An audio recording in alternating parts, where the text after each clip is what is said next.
नमस्कार, मैं हूं सुरेंद्र शर्मा। पहलगाम में जो आतंकी हमला हुआ है, उस आतंकी हमले को लेकर जो बड़ी जानकारी है वो ये कि इस आतंकी हमले में एक सैलानी के मारे जाने की खबर है, यानी एक टूरिस्ट की जो है वो मौत हो गई है और अन्य करीब जो है वो दर्जन भर लोग इस आतंकी हमले में जख्मी बताए जा रहे हैं। दरअसल ये आतंकी हमला होने के बाद सबसे पहले एक महिला जो है वो सामने आई और उस महिला ने जानकारी दी कि वो पहलगाम के बायसरन वैली में जो है वो घूम रहे थे और उनके पति को गोली लगी है। कुछ गनशॉट जो है वो चले और उनके पति को सिर में गोली लगी और उसी महिला ने ये जानकारी दी कि अन्य कुछ लोग जो है वो करीब दर्जन भर लोग जो है वो भी जख्मी हुए हैं इस फायरिंग में। उसके बाद ये जो खबर है वो सुरक्षा बलों को मिली और पुलिस को मिली और उसके बाद जो है वो सुरक्षा बल और पुलिस की टीमें और मेडिकल टीमें जो है वो तुरंत घटनास्थल के लिए रवाना हुई और वहां पे जो है वो ऑपरेशन को अंजाम देने की शुरुआत जो है वो हो चुकी।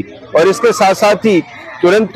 जो घायल हुए लोग थे उनको वहां से नजदीकी अस्पताल के लिए पहुंचाया गया और इसके साथ ही आतंकियों की धरपकड़ के लिए पूरे इलाके में इस वक्त जो है वो तलाशी अभियान छेड़ा गया है। इसके साथ साथ ही बड़ी जानकारी ये भी है कि इस पूरे आतंकी हमले के बाद प्रधानमंत्री नरेंद्र मोदी ने गृह मंत्री अमित शाह को टेलीफोनिकली जो है वो इस पूरे हालात के बारे में, इस पूरी घटना के बारे में जानकारी ली है। और ये भी जानकारी आ रही है कि इस आतंकी हमले के बाद गृह मंत्री अमित शाह की ओर से एक इमरजेंसी मीटिंग जो है वो कॉल की गई है ताकि जम्मू कश्मीर के मौजूदा सुरक्षा हालात के साथ साथ ही सैलानियों की सुरक्षा के लिए क्या कुछ इंतजाम किए जाने चाहिए या आने वाले समय में जिस तरह से 3 जुलाई से बाबा अमरनाथ की जो यात्रा है वो भी शुरू हो रही है। इसके साथ साथ ही चूंकि गर्मियों का मौसम जो है वो शुरू हो चुका है और इस वक्त कश्मीर में टूरिज्म को लेकर या टूरिस्टों सैलानियों के आने को लेकर जो है वो पीक सीजन की शुरुआत हुई है और इसी के मद्देनजर ये माना जा रहा है कि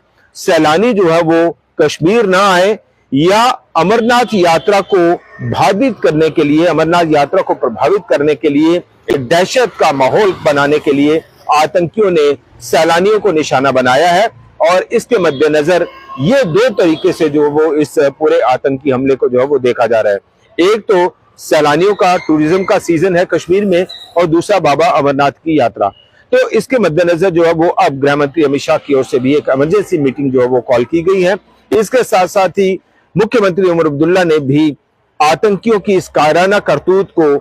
सिरे से जो है वो उसकी कड़ी निंदा की है, उसकी भर्त्सना की है और तमाम जो राजनीतिक दल हैं वो इस आतंकी हमले की कड़ी निंदा करते हुए दिखाई दे रहे हैं। चाहे वो भारतीय जनता पार्टी के स्टेट प्रेसिडेंट सत शर्मा हो, फॉर्मर जो प्रेसिडेंट से रविंदर रैना हो, सज्जाद लोन हो, अपनी पार्टी के जो नेता अल्ताफ बुखारी हो, पीडीपी की महबूबा मुफ्ती, इन तमाम नेताओं ने सैलानियों पर हुए इस आतंकी हमले की कड़ी निंदा करते हुए जम्मू कश्मीर के सुरक्षा हालात पर जो है वो सवाल खड़े किए हैं कि आखिरकार जब गृह मंत्रालय सीधा सीधा जम्मू कश्मीर को कमांड कर रहा है और यहाँ पे कई बार आपने ये भी सुना कि मुख्यमंत्री उमर अब्दुल्ला के जो राजनीतिक सलाहकार हैं वो लगातार ये कहते हैं कि लॉ एंड ऑर्डर हमारे पास नहीं है, क्योंकि यूनिफाइड कमांड को हेड करते हैं जम्मू कश्मीर के उपराज्यपाल मनोज सिन्हा और तमाम जो फोर्सेस हैं वो गृह मंत्रालय या गृह मंत्री के अंदर आती हैं। तो इसलिए हमारी कोई इतनी जवाबदेही नहीं बनती। लेकिन फिलहाल तो ये कि इस आतंकी हमले की तमाम जो राजनीतिक दल और तमाम जो राजनेता हैं वो कड़ी निंदा करते हुए दिखाई दे रहे हैं, क्योंकि सैलानियों के ऊपर हमला हुआ है, टूरिस्टों के ऊपर हमला हुआ है और जाहिर सी बात है कि इस वक्त जो है वो टूरिज्म सीजन को लेकर शुरुआत हुई है और इस बार पीक पर जाने की उम्मीद थी, लेकिन शुरुआत में ही ये जो आतंकी हमला हुआ है उससे हो सकता है कि आने वाले कुछ दिनों में या आने वाले महीनों में कश्मीर में सैलानियों की जो आना है वो शायद उससे बहुत बड़ा नुकसान हो कि सैलानी जो है वो कम तादाद में कश्मीर के लिए रुक कर यहाँ आए, क्योंकि ये जो आतंकी हमला है ये उस कड़ी में देखा जा रहा है। तो बड़ी खबरें ये कि इस पूरे आतंकी हमले में अब तक एक सैलानी की मौत हो गई है, दर्जन भर जो लोग हैं वो जख्मी बताए जा रहे हैं। इसके साथ साथ प्रधानमंत्री ने गृह मंत्री से टेलीफोनिकली इस पूरे हालात को लेकर, इस आतंकी हमले को लेकर जानकारी ली है और गृह मंत्री अमित शाह की ओर से एक इमरजेंसी मीटिंग जो है वो कॉल की गई है ताकि जम्मू कश्मीर के मौजूदा सुरक्षा हालात की समीक्षा के साथ साथ उस संबंध में जो डायरेक्शंस देनी है वो दी जा सके। तो दूसरा ये कि तमाम राजनीतिक दल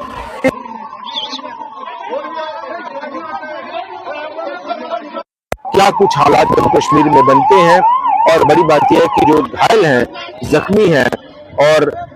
उनका इलाज तो फिलहाल जो है वो चल रहा है।